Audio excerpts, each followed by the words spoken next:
오늘의 주제 바로 공개합니다. 전기차 자율주행차로 시작된 모빌리티 혁명이 지상을 넘어서 이제 하늘로 무대를 넓히고 있습니다. 자동차들이 막 고층 빌딩 사이를 자유롭게 날아다니던 영화 제5원소의 한 장면이 이제 현실로 다가온 건데요. 미래 먹거리 산업인 UAM 시장 선점을 위해서 각국의 기업들이 경쟁이 치열합니다. 주식 투자자들이라면 더욱 이런 데서에 집중하지 않을 수가 없겠죠.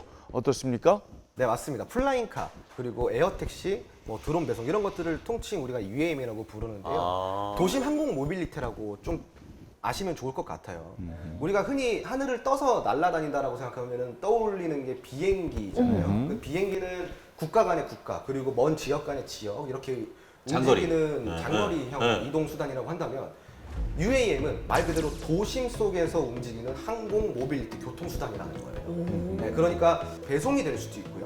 혹은 사람을 태워서 빠르게 이동을 시켜줄 수도 있는 이동수단이 될 수도 있습니다. 우선은 이제 지금 교통 문제 같은 경우도 사실은 우리나라뿐만이 아니라 미국이라든가 일본, 그리고 중국 이런 유럽의 큰 도시들, 그런 도시들 또한 교통 혼잡은 정말로 꼭 해결해야 되는 정책 과제 중에 하나인데요. 이 UAM이 그거를 해결해 줄 수 있는 수단으로 각광을 받고 있는 상황이고, 인원은 최대한 5인승까지도 탑승이 가능한 기체로 지금 개발이 되고 있는데, 아직까지는 한 5명은 좀 무리고 한두 명 정도 태울 수 있는 수준의 기체는 이미 지금 많은 회사들에 만들어 놓은 상황이라고 좀 보시면 좋을 것 같습니다. 그래서 우리가 조금 미래의 혁신적인 교통수단의 어떤 패러다임을 가지고 올 수 있다는 측면을 봤을 때는 우리가 꼭 주목해야 될 산업이지 않을까 싶네요. 네. 그러니까 이 UAM 상용화가 왜 중요하냐면 단순히 이게 기체만 개발되는 게 아니거든요. 여러분 기억하시죠? 자동차나 비행기가 처음 등장했을 때 그 기기만 발전하는 게 아니라 주변이 같이 변화하는 혁명이 일어나는 거예요. 그렇죠, 마찬가지입니다. 이 UAM이 만약 상용화된다면 산업 구조, 경제 구조의 급변이 지금 예상되고 있잖아요. 네. 이런 걸 우리 또 개미들이 주목해야 되는 거 아닙니까? 그 주변. 정확하십니다. 그죠? 네. 왜 그러냐면은 기체만 있다고 해서 모든 게 해결이 되진 않아요. 맞아요. 기체를 뒷받침해 줄 수 있는 기반 시설이 필요하거든요. 우리는 그거를 인프라라고 이야기를 하죠. 예를 들어서 덩그러니 자동차 한 대만 있어요. 근데 도로는 없어요. 맞아.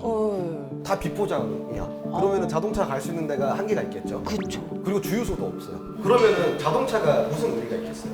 똑같습니다. 근데 너무 신기한 게 이런 시대가 이렇게 빨리 올 줄은 몰랐어요. 맞아. 근데 UAM 생각보다 이착륙이 되게 쉽다라는 얘기를 들었습니다. 맞습니까? 네, UAM은 몇 가지 장점이 있어요. 우선은 수직 이착륙이 굉장히 쉬워요. 네, 위아래로 수직 이착륙이 된다는 게 첫 번째 장점이고, 활주로가 길게 필요 없이. 네, 활주로가 필요 없어요. 그리고 두 번째로는 낮은 고도로 이동해요. 네, 낮은 고도로 이동하기 때문에 안정성 같은 경우도, 그리고 조금 기동성 같은 경우도 좀 더 빠를 수 있다는 거. 그리고 또 세 번째 장점으로는 저소음이라는 거예요. 네, 소음이 그렇게 많지가 않아요. 그리고 또 다른 장점으로는 주차 대량 같은 게 해결될 수 있다는 거죠. 오, 네. 진짜 그렇겠다. 네, 그리고 한 번 충전으로 최대 300km까지 갈 수 있고요. 그리고 그 속도를 300km 정도, 네, 시속 300km 정도로 유지하면서 달릴 수가 있다고 합니다. 굉장히 빠르고 조용하고 간편한 거죠. 말씀만 들어도 속이 뻥 뚫리는 느낌이 드는 게 뭐냐면, 공중에서 이러면 막힐 일이 없잖아요, 도로가. 그렇죠. 그러다 보니까 막 우리 출퇴근 막 지옥철 완전 도로 꽉 막히고 이런 거 경험 안 해도 되니까 그렇죠. 너무 좋을 것 같은데, 네. 그러면 지금 사람들이 많이 이용할 것 같고, 그럼 앞으로 성장도 어마어마해질 것 같은데요? 실질적으로 지금 전 세계에서는 이 UAM에 굉장히 집중을 하고 있어요. 네. 아까도 이야기를 드렸지만 우리나라뿐만이 아니라 모든 나라가 지금 이 교통 혼잡 문제로 아주 골치 아픈 상황입니다. 그런데 이런 것들을 해결하기 위해서 전 세계 각국에서 지금 UAM에 투자를 해야 된다, UAM 산업을 발전시켜야 된다라는 목소리가 계속 커지고 있는데, 지금 실질적으로 UAM 컨소시엄이라든가 실증 사업을 진행하고 있는 국가들, 그런 국가들을 대상으로 조사한 결과 전 세계 UAM 산업은요, 매년 연평균 30%씩 성장할 전망으로 나와 있는 상황입니다. 2040년까지 쭉 간다라고 한다면요, 1조 5천억 달러의 시장 전망이 나오고 있어요. 혹시 이 정도면 우리나라 환화로 환산했을 때 2천조 정도 됩니다. 2천조. 네.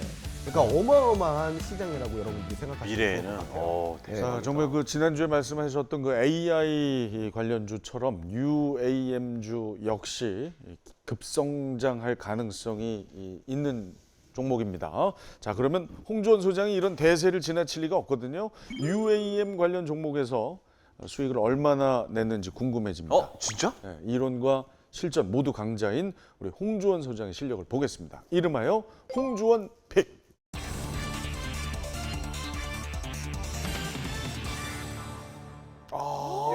뭐야 저거? 이게 UAM으로 에? 관련된 주예요? 그럼 언제 사고 언제 파신 거예요?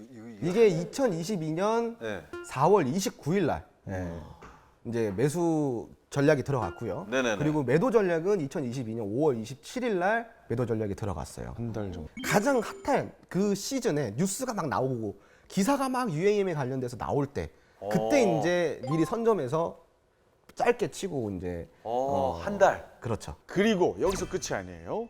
홍주원 소장이 올해에도 UAM 관련 종목으로 수익을 낸 게 있습니다. 올해예요? 이거요? 와, 저도. 잠깐 이 종목은 여긴 길게 하셨네. 이건 3개월. 뭐야, 이게 뭐야? 인데 55%요?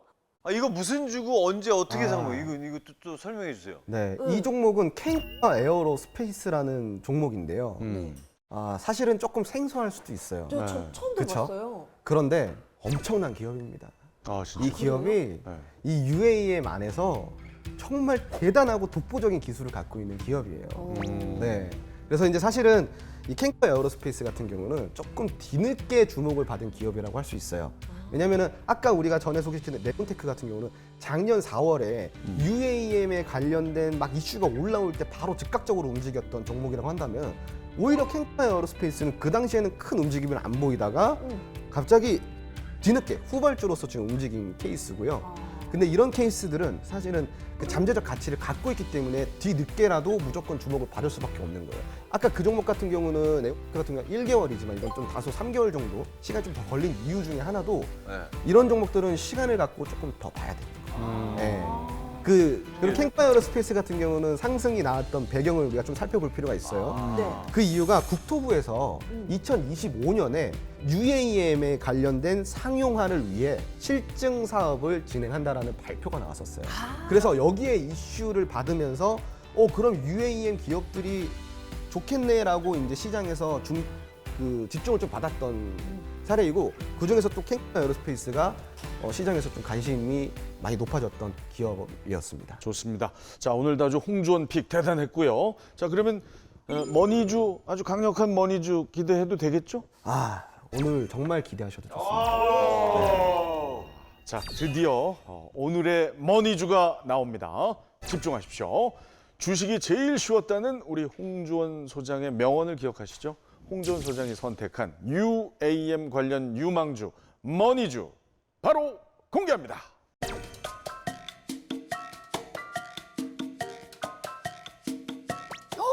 뭐야? 좀 빨리. 알려줘요. 네, 이 정책의 수혜주로 지금 떠오르고 있는 기업입니다. 그러니까. 네. 정책의 수혜주? 정책주라고 할 수 있는 거죠. 네. 이번에 8월에 그 KUAM 컨소시엄이 열려요. 실증 사업이 열리는데 여기 컨소시엄에 참여하는 기업입니다. 네. 지금 UAM 같은 경우는요. 제주도가 이제 적합지 중 하나로 뽑혔던 바가 있어요. 그래서 여기에서 이제 실증 사업을 진행하기 위해서 제주도랑 직접적인 MOU를 체결한 바가 있습니다. 네. 직접적으로 MOU 맺었으면 그냥 확실하네. 그러니까 그렇죠. 뭐냐고요, 네. 뭐냐고. 그리고 혹시 여러분 그 탑건 매버릭이라는 영화 보신 분 계시나요? 봤죠. 그거 저 어렸을 때 나왔던 영화 1편에서 2편으로 이번에 또 톰 아저씨가 나오죠. 그렇죠. 너무 재밌잖아. 땅땅땅땅. 이렇게 괜찮으시겠어요? 이 친구들하고 이제 무슨 끌고 가는 노래인지 잘 거. 모르겠어요. 이렇게 잘 보여야 뭐가 나올까 봐. 그 탑건 얘기 왜 하신 거예요? 이 탑건을 보면은 네. 우리가 거기 톰 크루즈 아저씨가 나오잖아요. 네네. 톰 아저씨가 운전하는 비행기가 있어요. 조종하는 비행기가 있어요. 그게 F-18이라는 기종인데요.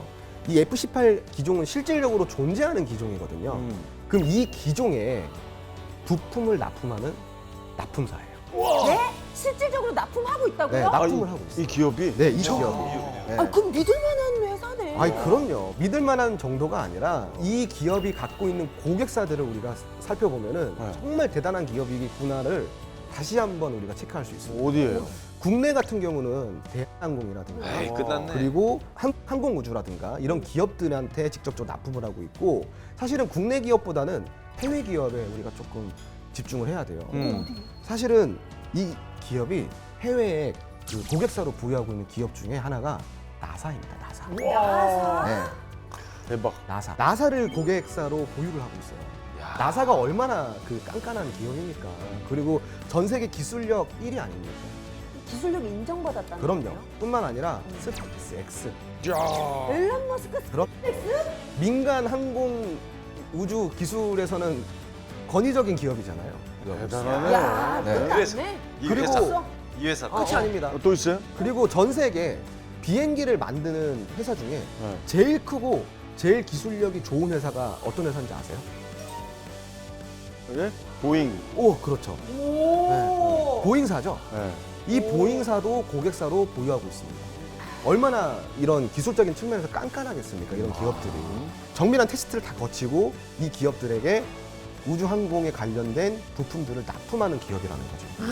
이 포인트가 정말 중요한 포인트입니다. 야, 이거면 이제 여러분들 찾아내야 됩니다. 자, 영화 탑건 매버릭 속의 전투기 부품을 납품하는 오늘의 머니주 궁금하시면 카카오 채널톡에서 주식이 머니 검색 후에 친구 추가해 주십시오. 그리고 정말 강력한 힌트가 아직 더 남아 있습니다. 계속 채널 고정해 주시고 모든 투자의 최종 판단은 여러분의 몫인 만큼 지혜롭고 현명한 투자하시기 바랍니다.